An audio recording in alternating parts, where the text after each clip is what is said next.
This is Russia, and this is one of Russia's largest rivers named Volga, where the capital of Kazan is located, considered by many to be the third capital of Russia, right after Moscow and St. Petersburg. If you're wondering what this unprompted geography lesson is all about, Kazan is where the 16th BRICS summit was held last October. On Volga's upstream, there's another Russian city with a much more complicated name, Cheboksary. Unlike its river neighbor, it never held any summits. Next to Cheboksary is its satellite town of Novocheboksarsk, built in the 60s. Underground sewers run under a highway that connects these two. Descend into these sewers, and you will see for yourself why the BRICS Association was created. Oh my God, who the hell cares? Hold on a moment, it'll all make sense. We just need to add one more thing. This is China. Beijing is its capital, but the largest city is Shanghai. Its district of Pudong is like a Chinese Wall Street or China's City of London, the largest financial center in all of China. A highway in Cheboksary that we mentioned earlier is about 8,000 kilometers from here, and yet these two places are connected. You'll also find here a 36-story skyscraper in Pudong called the BRICS Tower. It's like Washington's World Bank, but for a different kind of world. On November the 30th, 2021, a $7 million contract with this serial number was signed to reconstruct the same highway sewers. With money allocated by the New Development Bank, it was part of a project modernizing public utilities in cities on the Volga River, worth total almost $300 million. If there were no BRICS, no new public utilities would have been built in these cities. Isn't that impressive? All right, I know it might sound crazy, but the key purpose of BRICS is not about fixing water supply and sewage systems in Russian provincial cities. But what is it then? In this video, I'll explain how the BRICS acronym came about, who created this international alliance and why, what its goals are, and most importantly, whether it can become an alternative to the G7. And on that note, let's dig into whether a single BRICS currency could realistically appear and whether it's actually a good idea. Welcome to the Researcher Channel. Let's begin.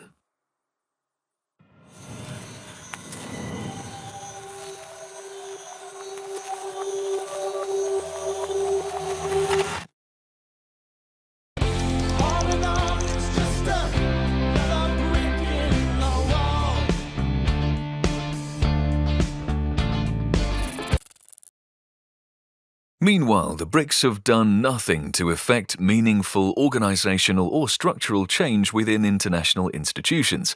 In fact, they have done exactly the opposite. Moreover, it is not clear to me that the BRICS had ever shared a purpose beyond symbolism.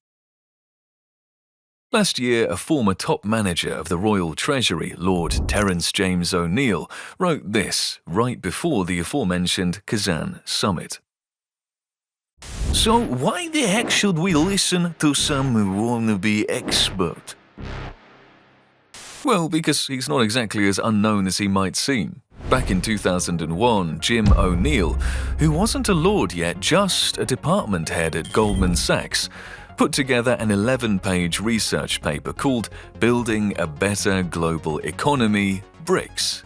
And yep, back then the S was still lowercase. And so the acronym BRIC, the first letters of the countries Brazil, Russia, India, China, was first proposed with the title of this note. Jim O'Neill is the man who came up with BRICS.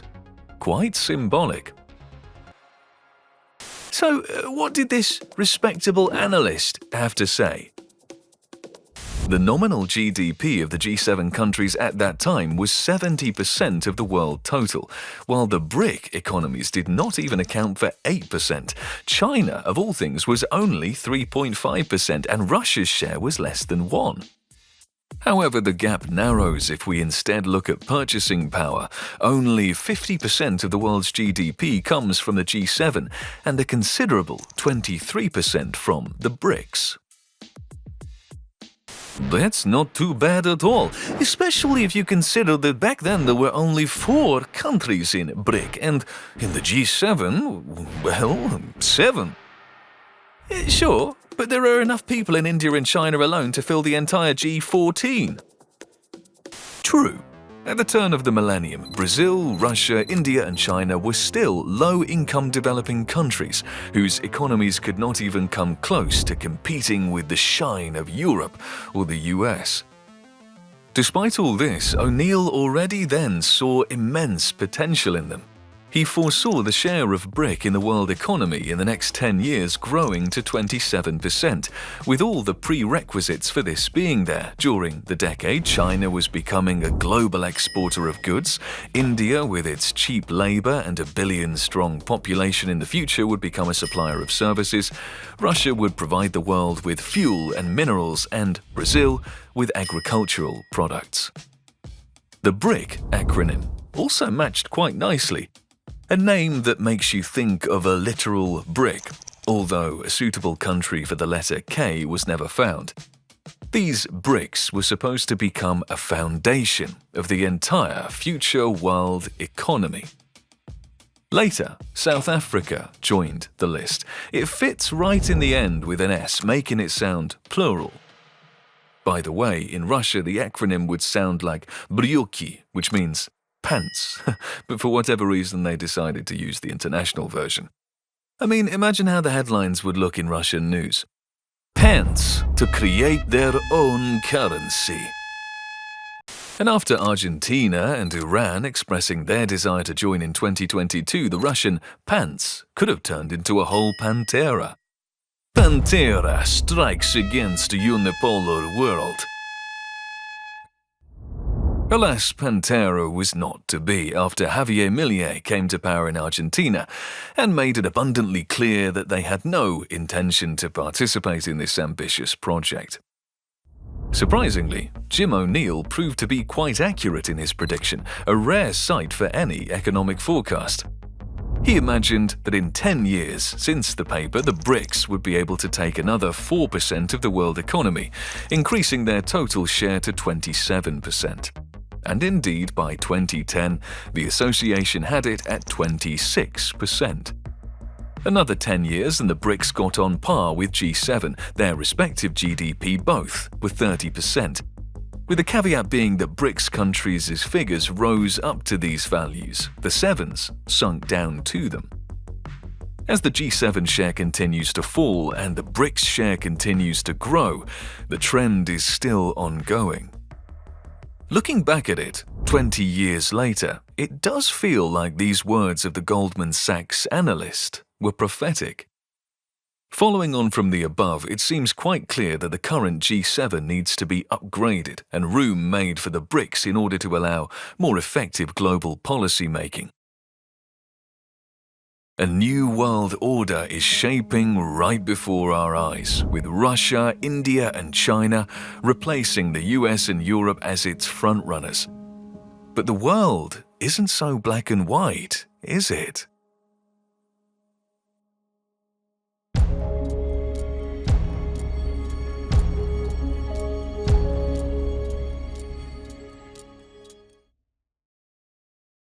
What's remarkable is that the West noticed an emergence of BRICS several years before the leaders building the New World Order gathered together. We already talked about Jim O'Neill and his analysis. 4 years later, his colleagues and competitors from Morgan Stanley caught on too, launching a financial benchmark called the BRICS Index. It aggregated, as you could have guessed, the stock market capitalization of the 4 countries. In 2000, if you had invested in the S&P 500, by 2010 you would have earned a modest 15% return. But if you tracked and invested into an index of our Fantastic Four, you would have had your capital increase 400% over the same period. Should not be considered as financial or investment advice.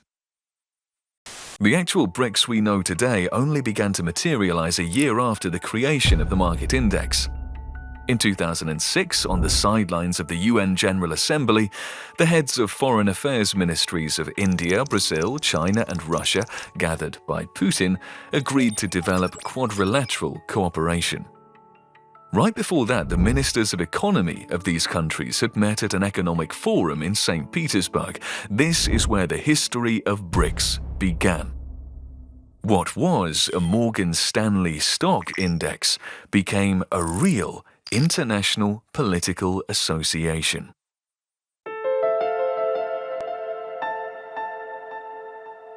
Having said that, no significant steps were taken for 3 years after, and only on June 16, 2009 in Yekaterinburg, the leaders of all 4 states held the first summit of the organization.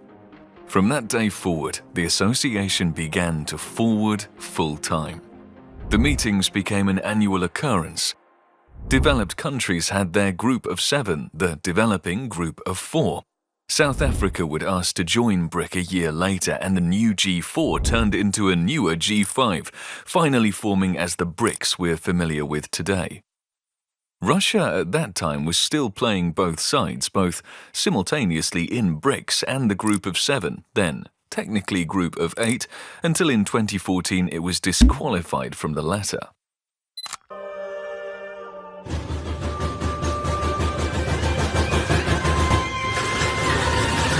Russia traded its G8 membership for Crimea, and the world once again found itself in an era of dangerous balance between global powers. If in 2020 BRICS took the lead over the Big Seven in terms of their GDP, then last year they also moved ahead in terms of the number of member states. Egypt, Iran, the UAE and Ethiopia also joined the association, with Indonesia following suit earlier this year. The self-proclaimed G5 suddenly became the G10. It is impossible at this point to come up with a sensible acronym for this melting pot, so the association simply adjusted to BRICS Plus. Kinda like what happened with LGB, maybe OPEC Plus is a better analogy. Yes. Also, a status of partner countries was added for those which have not yet joined BRICS Plus but nonetheless participate in the activities. For example, Turkey, which is still trying to find its favorite international organization, and also a lot of Russia's long-standing partners, Kazakhstan, Belarus and Uzbekistan. Currently, there are 12 such countries. Add them plus indecisive Saudi Arabia, Azerbaijan and Syria on top, which are waiting right now for their applications to be accepted. And that would expand our little mutual admiration society total count to 25 members, overtaking not only G7 but even the G20. And they're just getting started. Sure, the number of countries, their combined GDP, and the sheer size of the territories and populations may say a lot about an organization, but not so much about its effectiveness. Size isn't all that matters. Can this group of developing countries, albeit numerous, prove to be a worthy competition to the group of 7 already developed countries? Yeah, sure, not even close. The G7's been running the show for 50 years and your so-called BRICS is a free-for-all thing, slapped together on a whim. Well, let's put them side by side and find out which one has the, greater impact.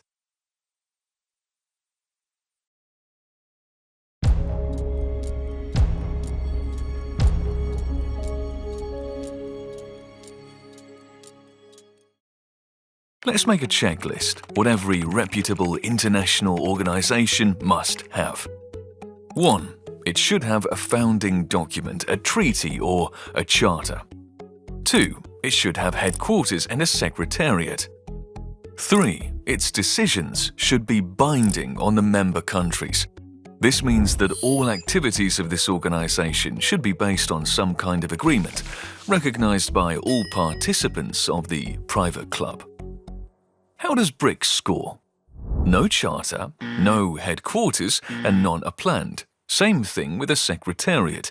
No specific founding document has been signed, and decisions, what a surprise, are purely advisory in nature, serving a declarative function.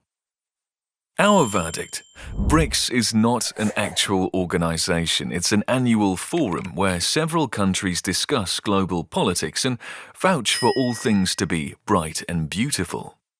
A legal scholar from a reputable Russian university reaches the same conclusion. BRICS is not an international intergovernmental organization, but rather an international quasi-organization. Here it is! That's what I'm talking about. It's just a bunch of salty countries that didn't make it into actual organizations with actual civilized nations. Just look at the G8. That's the real deal. Okay, alright, what about the G8 then? The one that is the G7 again. Do they have a key document, head office, international treaties, anything like that? No, none, nada. Professor, would you please finish your sentence about BRICS? International quasi-organization, similar to the Arctic Council, the G8, the OSCE, and other international forums. The G7 is just as much of a social hobby club as the BRICS. The difference is that one features la crème de la crème, the world's stage's upper crust, and they're not going to let nobodies into their private little get-together. And the other one is for the blue-collars, dissatisfied with the elites. Both hold annual summits. Both discuss the fate of the world from their perspective and in their interests. While one camp is thinking about what sanctions they haven't yet managed to impose on Russia, the other is dreaming of a new, de-dollarized world order, challenging the Western Bloc. In the early years of BRICS, Russia was still a member of the G8, serving as a link between the two parallel alliances. At one summit, Russia was able to discuss problems and points of view of India and China, and then at another convey them to Western leaders. Vice versa, Asia, Africa, and South America saw Russia, located in two parts of the world, as a friendly representative of Western nations. Russia served as a bridge between two worlds, the East and the West. But in 2014, this promising era came to an end. Cooperation turned into rivalry. Although Russia was excluded from the Big Eight, from time to time the remaining members of the group had thoughts about the need for its return. For ordinary Russians, their new hope, President Donald Trump, in spite of his own nature, remains unexpectedly consistent on this issue. Somewhat symbolically, he mentioned Russia's return to the G8 only a couple of months ago on the eve of Valentine's Day, and also some time ago in 2019. French President Macron at the moment concurred this position by making a statement in Russian that today sounds extraordinary. Russia is a deeply European country. We believe in a Europe that extends from Lisbon to Vladivostok. Canada refused to support that proposal, with Germany and England also opposed to an idea of reunification. And if around that time Russia at least made some PR statements about maybe changing the G7 back to the G8, after 2022 the rapprochement idea, to put it mildly, lost any relevance. The Russian Ministry of Foreign Affairs would go ahead and publish this shocking piece about the G7 on May the 21st of 2023. The Group of Seven has now irreversibly deteriorated. Incubator, which under Anglo-Saxon leadership hatches destructive initiatives, panic over the objective process of the emergence of multipolarity and the destruction of the US-centered hegemony, fanning Russophobic and Sinophobic hysteria. The so-called Euro-grandees have admitted the Anglo-Saxon superiority. The European governments have completely disengaged from the interests of their own population. Each of the G7 nations prides itself on its track record regarding protection of democratic values. The history of all those nations is aligned with oppression and denial of others' rights. We believe that our assessments of the G7 and its destructive actions are shared by the majority of the world community. There is a slight sense of tension coming from the writing, if you know what I mean. What once started out as cooperation turned to competition is now entering confrontation phase.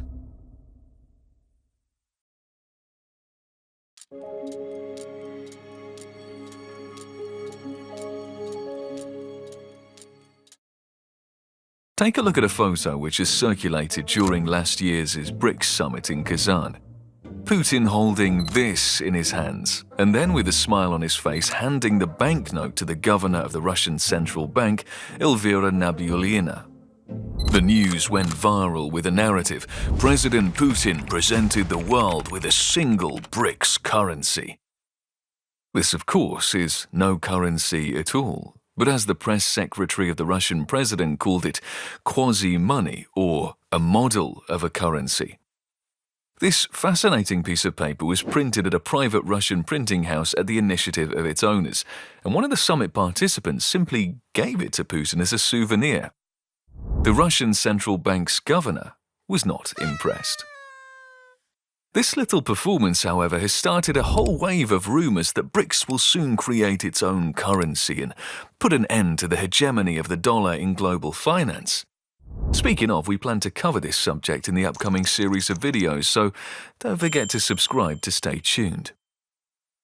Curiously, the entire topic of de-dollarization has been on the BRICS agenda ever since the very first summit, held, let me remind you, back in 2009.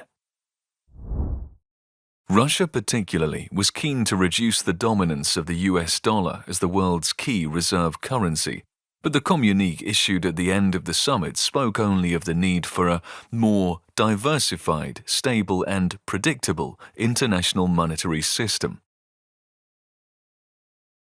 The world was quite a different place back then, and Russia's ambitions did not go too far beyond just creating a good alternative currency system that could compete with the dollar. But over the past 15 years, the rhetoric of BRICS leaders grew much harsher. Former Brazilian president, now the president of New Development Bank Dilma Rousseff, said that the dollar was being used as a weapon, to which Vladimir Putin responded, "You mentioned the dollar being used as a weapon. Yes, indeed it is. In fact, I think this is a big mistake by those who are doing it, because using the dollar, and it is still the most important instrument in world finance as a means to achieve political goals, undermines the credibility of this currency and reduces its ability to do so." The Economist magazine even published an article with an eye-catching headline, "Putin's plan to dethrone the dollar on the eve of the Kazan summit." Or how about this, an excerpt from Putin's video address to the BRICS forum participants. Набирает силу объективный, необратимый процесс дедоларизации наших хозяйственных связей. Предпринимаются усилия по отработке эффективных механизмов взаимных расчетов и валютно-финансового контроля. Как результат, доля доллара в экспортно-импортных операциях в рамках БРИКС снижается. Wait, the dollar will soon be replaced by a new world currency? No! Let's go. Some folks are going to be upset when I say this, but some will be glad to hear it. Replacing the ruble, yuan, rupee, real or rand with a single currency is an absolutely unimaginable prospect. Okay, so why is that? If you've seen this video on our channel, you know what's the problem with that idea, so I will only state the most important part. After the 2008 crisis, Eurozone economies needed funds to recover. The EU Central Bank printed a lot of new euros to quickly restore the economies, and some countries, such as the Netherlands and Germany, took a great advantage of it. But the outliers, Portugal, Italy, Greece and Spain, eloquently abbreviated as PIGS, whose already unstable economies bore the brunt of the crisis, didn't receive nearly enough. After all, euro is a single currency for everyone, so had the regulator continued uncontrollably printing money, inflation would have soared in countries that just have stabilized. As a result, the printing press had to slow down, and pigs began accumulating debt in order to pull themselves out of the crisis by stimulating demand with fresh funds. The result is another crisis, this time caused by debt, not mortgage. Its culmination is Greece's default of 2015, and only by a pure miracle it seemed that the country's seemingly inevitable exit from the Eurozone had been averted. The conclusion we draw is very simple. A unified currency can only effectively exist within countries whose economies react similarly on different types of crises. Otherwise, the BRICS may end up as pigs, and saving them may be very, very costly.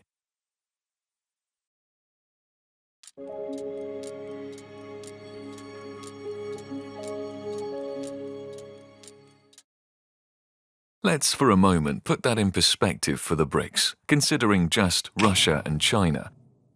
Greece's default and an attempt to leave the Eurozone owed to its economic structure, which was way different from Germany's, then and still Europe's leader. Germany and Greece required different measures of monetary stimulus during the crisis, or, to put it simply, a different extent of said stimulus. In a single currency system, as we explained, this sometimes may be impossible to provide, and still the differences between Greece and Germany are nothing to the abyss that separates Russia and China's. The key factor of Russian budget planning is oil prices. If the price of oil was to fall to, say, $20 per barrel, this would spark another crisis for Russia, one of many in its history. China, on the other hand, is the largest buyer of oil in the entire world, and for them such a price is nothing but a gift from heaven. So in our theoretical example, when Russia is in a severe crisis, China would be building up its reserves, replenishing funds and controlling the risk of inflation caused by the excess amount of money in circulation. And the situation could change just as dramatically. An unexpected surge in oil prices would mean it's Russia's turn to withdraw excess foreign currency earnings from the economy, driving up domestic price growth. That already happened once in the 2000s. China, on the other hand, will have to implement a stimulus policy to avoid a threat to its economic activity. In other words, what's medicine for one comrade is poison for another.